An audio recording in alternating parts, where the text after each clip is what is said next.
दोस्तों, अगर आप एक कॉमर्स स्टूडेंट है और सीए करना चाहते हैं या फिर नए नए सीए कोर्स में एडमिशन लिया है तो ये वीडियो आपके लिए बहुत ही हेल्पफुल होने वाली है, क्योंकि इस वीडियो में हम ऐसे 5 गलतियां बताने वाले हैं जिससे मैक्सिमम स्टूडेंट्स सीए क्लियर नहीं कर पाते हैं, और अगर पास कर भी लेते हैं तो बाद में उन्हें अपने प्रोफेशनल लाइफ में बहुत ही प्रॉब्लम आती है। और ट्रस्ट मी, मैं आपको सुनी सुनाई बातें नहीं कहने वाला, कुछ अच्छा ही बताने वाला हूँ, इसलिए वीडियो को एंड तक जरूर देखना। दोस्तों, मेरा नाम है शुमेर और आप देख रहे हैं बिजनेस सेक्शन। फर्स्ट है, do not continue study in your home town.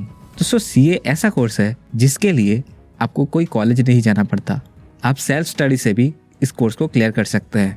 पर मेरा मानना ऐसा है, आपको चार्टर्ड अकाउंटेंसी कोर्स अपने होम टाउन से ना करके बड़ी बड़ी सिटी में जाकर ही करना चाहिए। अगर एफोर्ड कर सकते हो तो उससे क्या होगा ना, आपकी नेटवर्किंग बढ़ेगी।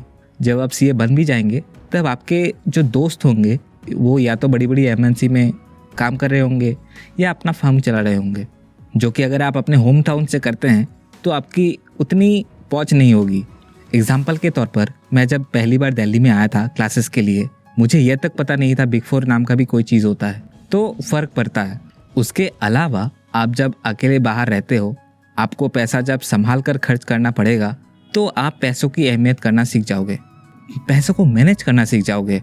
उसके अलावा अनजान लोगों से कैसे डील करना है वो सीख जाएंगे, खुद के कपड़े खुद धोना, खाना बनाना, ये सारा कुछ आप सीख जाएंगे।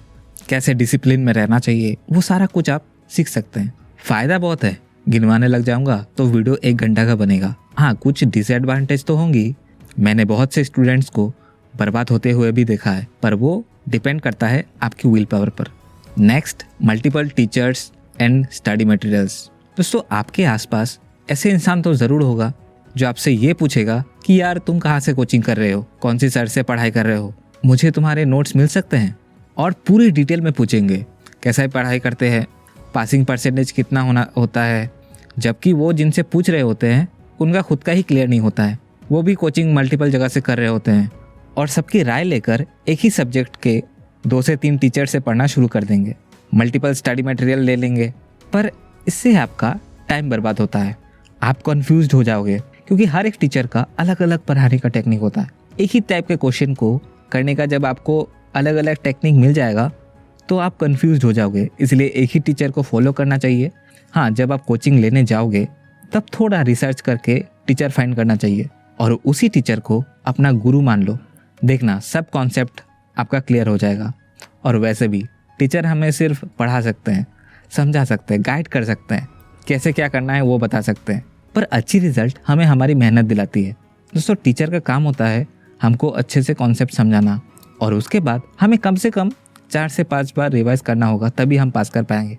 स्टडी मटेरियल्स में भी मैंने देखा है बहुतों को एक ही सब्जेक्ट के लिए 3-4 बुक खरीद लेंगे, पता नहीं कब पढ़ते हैं वो बात की बात है, पर इंस्टीट्यूट के तरफ से ही कितने सारे बुक मिलते हैं, ऊपर से और 3-4 एक्स्ट्रा बुक।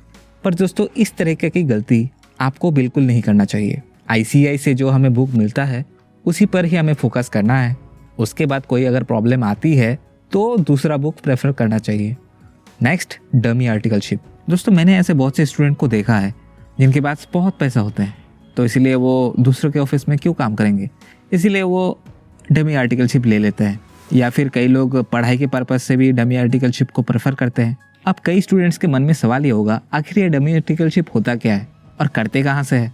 तो आपको मैं बता दूँ, जैसा कि आप सभी को पता है, सीए कोर्स में सभी को 3 साल की आर्टिकलशिप करनी पड़ती है किसी फेलो सीए के अंडर। सेम वही प्रोसेस है, सिर्फ डिफरेंस यहाँ पर आती है, स्टूडेंट्स रजिस्टर तो करवा लेते हैं किसी फेलो सीए के अंडर, पर वो ऑफिस नहीं जाते सीखने के लिए।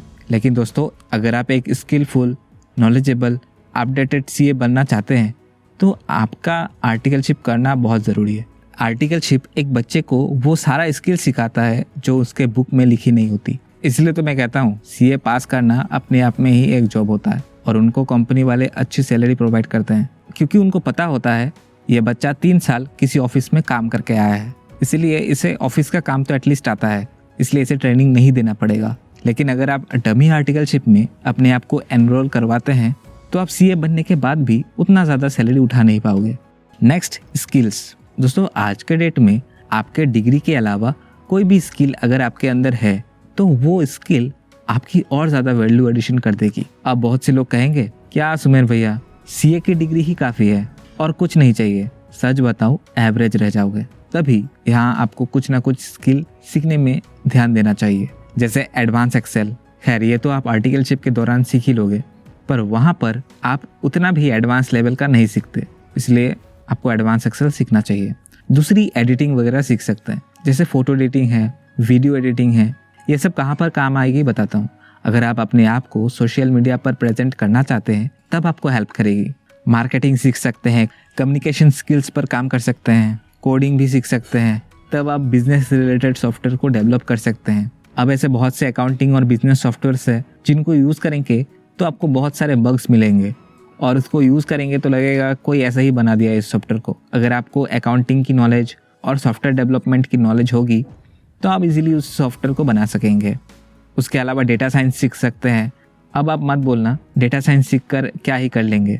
देखो, डेटा साइंस की नॉलेज होगा तो आप अपने क्लाइंट को उनके नीड के बेसिस पर अच्छी सर्विस दे पाएंगे। और डेटा साइंस कहाँ से सीखे, ऐसा क्वेश्चन अगर आपके मन में आ रहा है तो सिंपल है, ओडिन स्कूल है ना, ओडिन स्कूल का हेल्प ले सकते हैं। इसमें 6 मंथ का कोर्स रहता है। 6 मंथ में आप जॉब लेने के लायक बन जाते हो। और डेटा साइंस सीखने के लिए मैटर नहीं करता आप कौन सी स्ट्रीम से हैं, आर्ट्स से हैं, कॉमर्स से हैं, साइंस से हैं, आप डेटा साइंस सीख सकते हो, कोई प्रॉब्लम नहीं आता। ओडिन स्कूल की बूट कैंप में एडमिशन लेने के लिए 99,000 प्लस GST पे करना होता है। हाँ, आपको स्कॉलरशिप भी मिल सकता है, उसके लिए बस एक आपको टेस्ट देना होता है। उसके रिजल्ट के बेसिस पर आपको स्कॉलरशिप मिल जाती है अप टू 30,000। और अभी तो 10,000 का और एक्स्ट्रा डिस्काउंट भी चल रहा है, तो आप एडमिशन ले सकते हैं। EMI का ऑप्शन भी खुला है। इनका 10 डेज का रिफंड पॉलिसी भी है, लिंक मैं डिस्क्रिप्शन में दे दूंगा, आप चेकआउट कर सकते हैं। और 5th नंबर पर है do not continue your articleship in one firm. ये मिस्टेक बहुत से लोग करते हैं, एक ही फर्म में 3 साल बिताते हैं, अपना आर्टिकलशिप कंप्लीट करते हैं। देखो, 1 साल में आप एक ऑफिस के सारे काम सीख जरूर जाते हैं और आप आर्टिकलशिप कर रहे हो, ऑफिस का काम नहीं। तभी 1 साल बाद अगर आप वही ऑफिस में कंटिन्यू करते हैं तो आपका प्रिंसिपल आपका ही फायदा उठाएगा, ज़्यादा काम करवाएगा। इसीलिए जब आपको लगे इस ऑफिस में मैंने सारा काम सीख लिया है, तब आप उस ऑफिस को छोड़ सकते हैं और उससे भी अच्छा फर्म में ज्वाइन कर सकते हैं या फिर इंडस्ट्रियल ट्रेनिंग के लिए जा सकते हैं।